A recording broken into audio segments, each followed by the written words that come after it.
దేవుని నామమునకు మహిమ కలుగునుగాక. ఈ ఉదయకాలము మీకందరికీ వందనాలు తెలియచేస్తున్నాను. ఈ దినము మిమ్ములను బలపరచు దేవుని మాట. యెహోవా తన ప్రజలకు బలము అనుగ్రహించును. కీర్తనలు 29వ కీర్తన 11వ చరణం. మనకు బలమును అనుగ్రహించేవారు, మనకున్నటువంటి బలహీనతలన్నిటినీ తొలగించేవారు మన దేవుడే. బలహీనులను బలపరచు దేవుడు ఆయన అని లేఖనం మనకు సెలవిస్తుంది.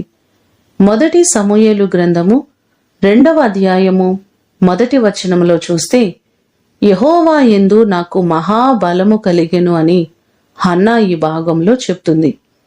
ఏ బలహీనతల చేత బాధపడుతున్నారో ప్రతి బలహీనతలను తొలగించి మిమ్ములను బలపరిచే గొప్ప దేవుడు ఆయన. ఈ మాటలు వింటున్న మిమ్మలందరినీ దేవుడు బలపరిచి ఆయన మిమ్మును ఆశీర్వదించునుగాక. ప్రార్థన చేసుకుందాం. పరిశుద్ధుడు అయిన తండ్రి, మీ పాదములకు వందనాలు, స్తోత్రాలు. మాకు బలమును ధరింపచేసే దేవుడవు. ఎప్పటికప్పుడు మమ్మలను బలపరిచేవారు మీరే ప్రభువా.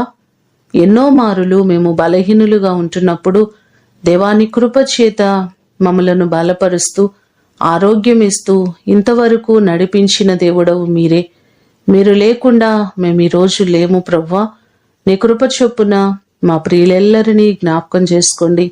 ఎవరు ఏ బలహీనతల చేత బాధపడుతున్నారో ప్రతి వారిని మీరు బలపరిచి మంచి ఆరోగ్యములను కలుగచేయండి. నీ కృపలో నీ శక్తి చేత నింపండి ప్రభువా. ప్రతి వ్యక్తిని మీరు దీవించండి, ఆశీర్వదించండి. ఈ దినమంతా కూడా నీ కృపాక్షేమములు ప్రతి వారికి మీరు అనుగ్రహించమని యేసు అతి శ్రేష్టమైన నామమున అడిగి వేడుకొని పొందియున్నాము తండ్రి. ఆమేన్. దేవుడు మిమ్ములను దీవించునుగాక.